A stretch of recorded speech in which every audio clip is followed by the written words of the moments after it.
as you can see, I am in the desert in Kamloops, BC. Today I'm riding the Propane Shresh SL with a TQ motor, HPR 60, and as you can see, I've got a Smashpot on the fork, and right down below is where Vorsprung suspension is. I'm gonna be doing a video about bike settings, suspensions. It's gonna be really cool, so make sure you check it out.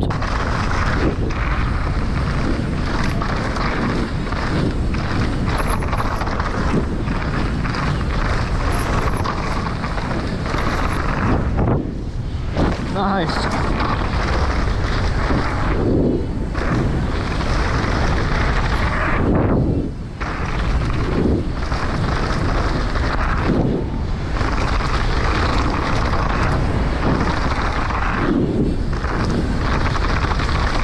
Wow, that train is so fast.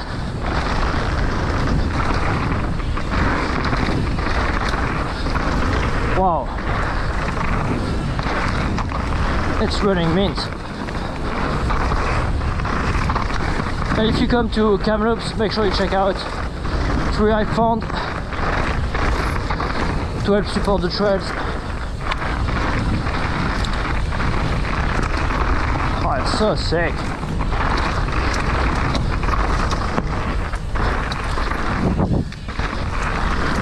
Have pretty awesome conditions too.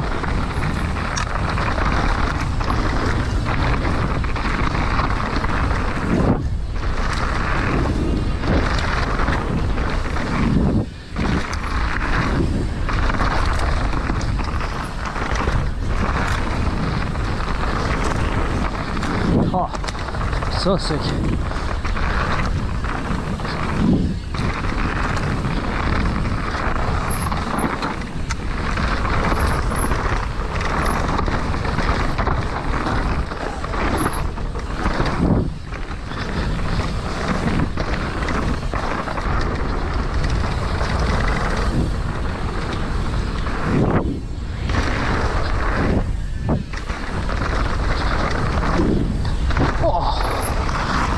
Okay, that was not a gap you should do.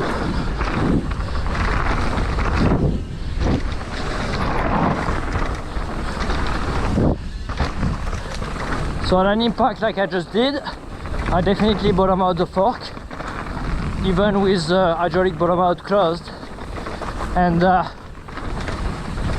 mean, that was a huge impact. I should have bottom out any fork, but on stuff like that, the Secus, which is enlarged negative air spring, brings more support, and of course you can use the volume spacer too to make the fork more progressive.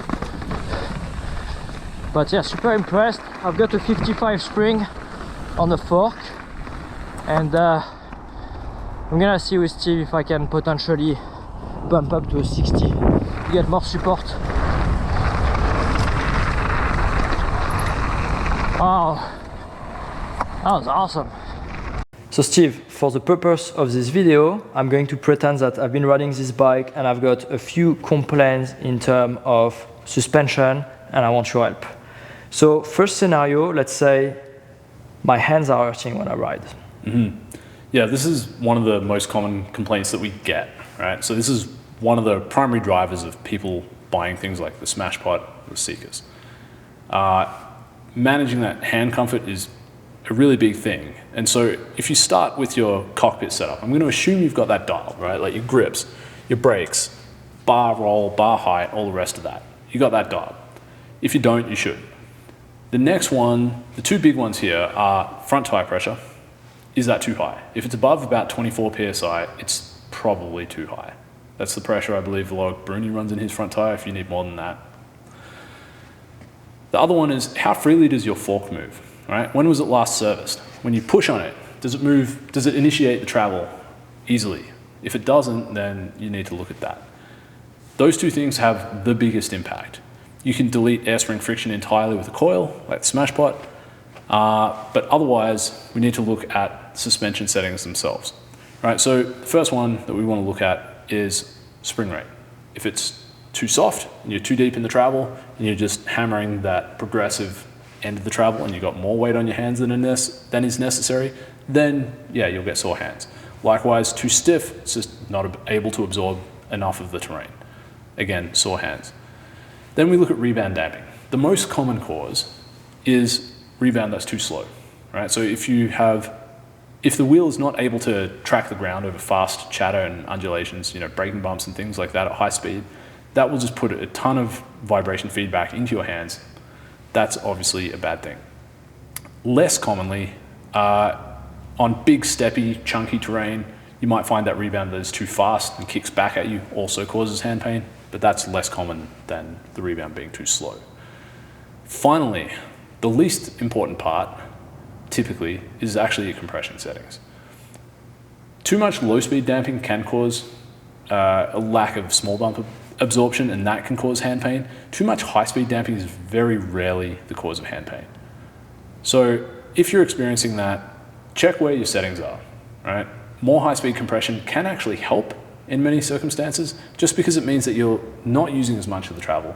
You're dissipating more energy more gently. You're not getting to that progressive end stroke as often, right? Forks riding higher in the travel, you're just keeping a bit of weight off your hands. The low-speed damping, it's generally the case that less of it is beneficial for hand pain until you start running into other problems with brake dive on steep stuff, for example.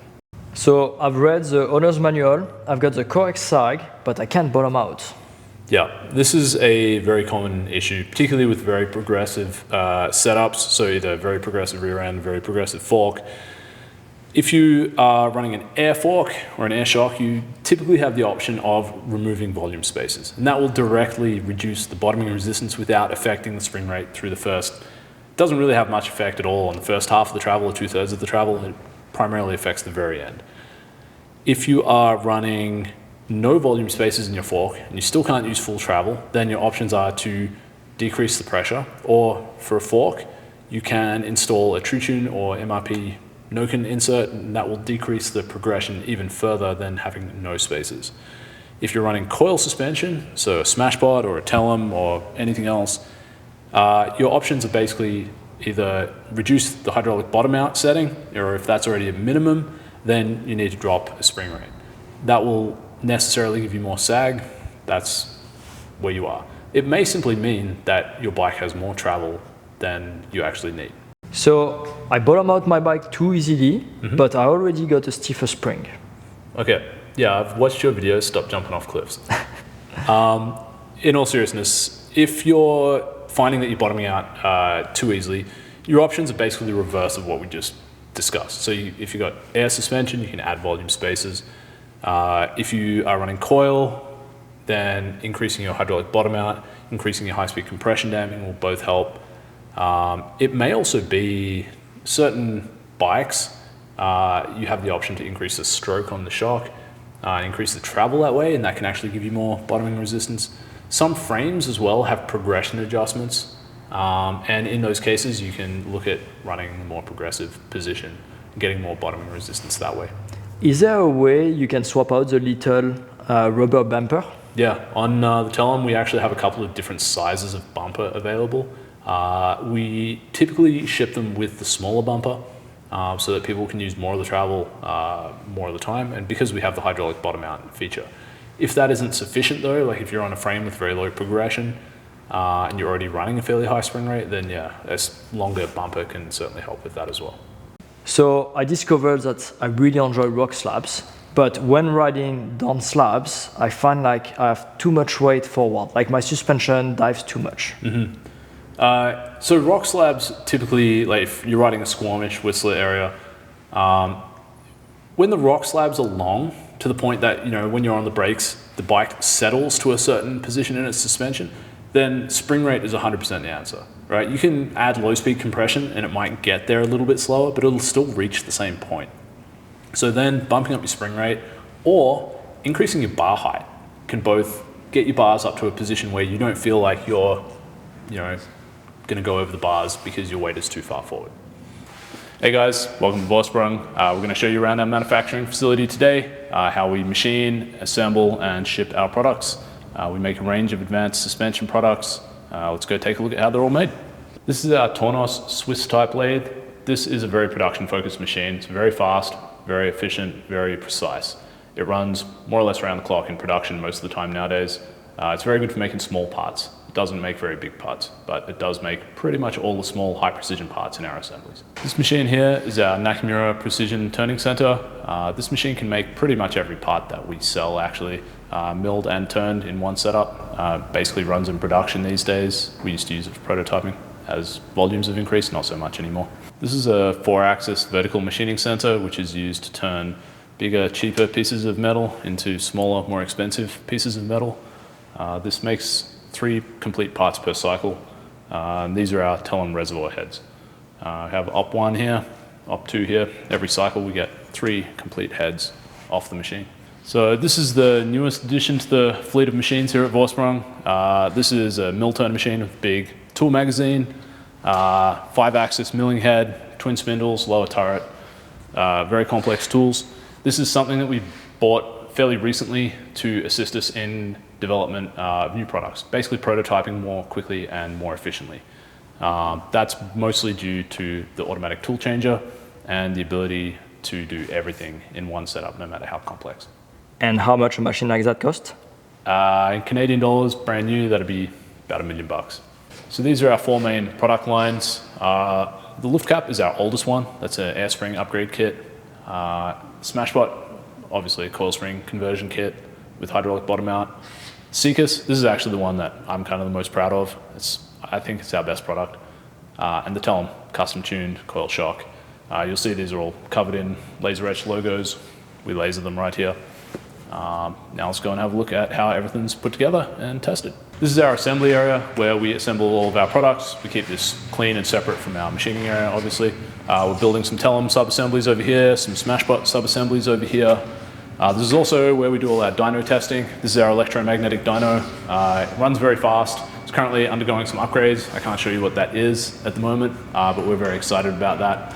The purpose of the dyno is to quantify what goes on with a spring and a damper. So you can run a whole bunch of different waveforms and characterize the force velocity curves of the damper and the force displacement curves of a spring. We use that to validate our own products, do development, benchmark competitors' products, and so forth. So the last stage of assembly of the Telum damper units is vacuum bleeding the shock, which is to fill it with oil and then pressurize it. That's done before our custom tuning process. Now, our custom tuning process is really what sets us and the Telum apart from everybody else. It has essentially 2 parts. First of all, we determine the most appropriate tune for you. That means determining the most appropriate spring rate, the most appropriate rebound valving, the most appropriate compression valving, compression settings, rebound settings, and so forth. That's done on our online tuning hub by taking into account all of your tuning parameters, your weight, how hard you're on, what frame you're on, and so forth. Takes all that information and figures out what you should be on. The second part of it is the hardware part, which is how we deliver that tune into the shock. So we have a system called rapid revalve that allows us to change the valving of the shock, the rebound or the compression valving, the tune, if you will, in literally 2 minutes. Anyone can do it at home. You have access to the tuning hub. You have access to the tools, should you want to do it. So if for any reason you ever wanted to mess with the valving and change the tune, you can do that in just a couple of minutes yourself. Extremely straightforward, and that's really what sets the Telum apart from any other shock on the market. As you would have expected, this video is brought to you by Vorsprung Suspension. I've been super excited about this partnership for obvious reasons, the quality of the product, but also because I'm gonna be learning a lot more about suspension, helping with the development of new products, and I'm gonna share all of that with you on the channel. And to celebrate this, Vorsprung just gave me a code. If you purchase a Telum plus a Secus or a Smashpot together, then you receive 10% off with the code REMY. Now let's get back to our video. So I've been struggling with bumping corners to maintain grip and traction, especially on the front wheel. Yep. What could be a setup I should try to improve that?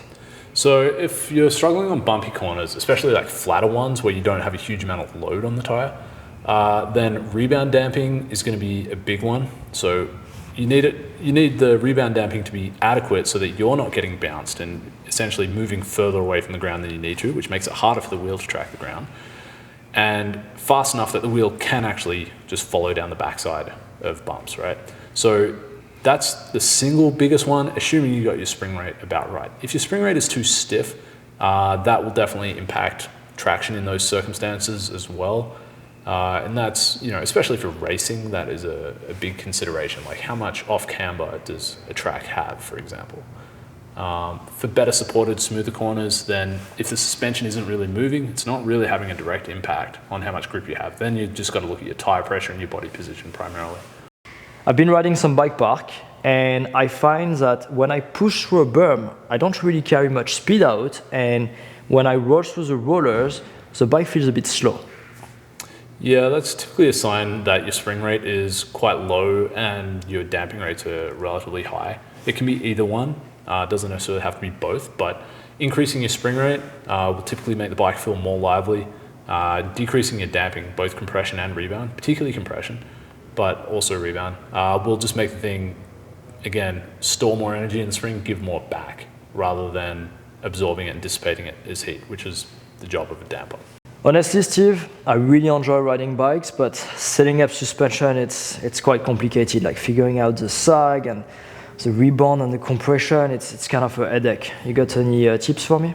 Yeah, you've got two options. You can either spend the time and effort to learn everything there is to know about suspension and get it all dialed in, or you can not redo work that other people have already done and buy a Telum, and you'll get a shock that has the appropriate spring rate, appropriate compression valving, appropriate rebound valving, appropriate adjuster settings, and the ability to easily change any of those should you ever want to. And you simply bolt it in your bike and go ride. Okay, well, I hope you enjoyed that video. If you did, please make sure you subscribe, leave us a like, and if you have any comments, type them down below. Steve will go and answer them. As far as product goes, I've been running the Smashpot V2 on this bike as well as the Telum. I've got a Secus on my other bike, and they've been awesome. So make sure you check out the link to Vorsprung suspension down below, and I see you next week. Okay, done? Done. Out? We're done.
That was insane.